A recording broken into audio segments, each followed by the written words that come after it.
The lights are on at the old Health District headquarters on Shadow Lane, but no one's been home there since last April. That's when Health District leaders shut this building down after an engineering report deemed it unsafe, calling it structurally unsound. Then Chief Health Officer Larry Sands evacuated staff and closed it to the public without a plan and with a lot of controversy. Well, it's somewhat irresponsible. I mean, to me, I still am not a believer that the building needed to be closed. Shortly before resigning his position, Sands defended his decision. The decision was made on very credible information that was provided by a highly reputable engineering firm, and they had very specific information that were about the safety of the building. Even though all business here came to a screeching halt, Contact 13 noticed that the lights are still on. The air conditioner's still humming. So we asked the health district how much you're paying for all that and why. They gave us a spreadsheet showing taxpayers have shelled out more than $106,000 in just the 6 months since the building's been shuttered. Here's how the bills break down.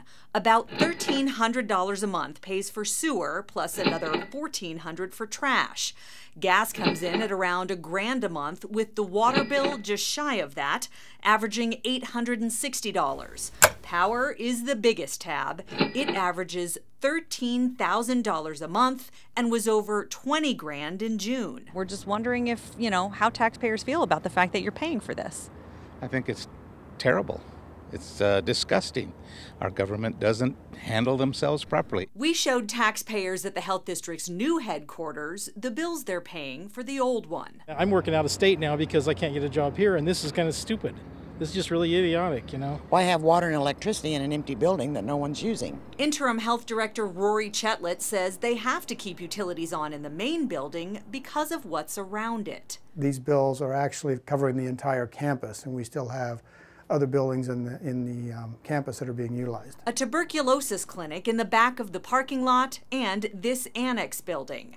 As for the vacant one, a lot of our IT equipment, our servers and our switches are still in that building and functioning. He says that's because their internet system feeds out of the vacant building and into the other ones. And IT equipment has to stay cool. We're certainly not keeping it as cool as if we had people in there, but we're trying to keep it so we can maintain that equipment so we don't cost the taxpayers more money. There's something else still in here that has County Commissioner Chris Giunciliani up in arms. Refrigerators with vaccines and stuff that are sitting in Well, if it that wasn't Shadow safe Lane enough, building. why are you leaving vaccines in there? Oh my heavens, you're kidding me. No. Chetlett says they need to keep vaccines here for backup in case they lose power at outlying facilities, but they've got plenty of space at the new building. That is a huge facility, so why wouldn't the refrigerators be there? We're moving refrigerators over there. We had to purchase some new ones that we wanted to put in there. These are so large that we buy them to fit the site. And we've got refrigerators on order. They should be in sometime this month. And then that's another thing that we could disconnect up here. Chetlett admits they've run into hurdles moving into the Valley View building, like delayed building permits and waiting for the landlord to make building improvements. It was supposed to be fully operational in August. They moved into an old building in lieu of an old building. And it may look nicer outside, but it's not. It's got a lot of issues internally. So taxpayers are shouldering a double burden at this point, paying bills for the old Shadow Lane campus and the new Valley View headquarters. Lois Jacobs wants to know, Who do we get to get them out of there? Commissioner Giunciliani sits on the Board of Health. She says they could give the health district a move-out deadline, but thinks that would only add fuel to the fire that's been brewing over where the district is going to permanently end up. The Valley View building is only on lease for 3 years. Would you say to the taxpayers, sorry, but you have no choice, we have to keep taking your money for this building at this point? Well, what I would say to the taxpayers is we're doing the best we can to get out of a difficult situation. When we made the decision to close that building, it was a rather rapid decision.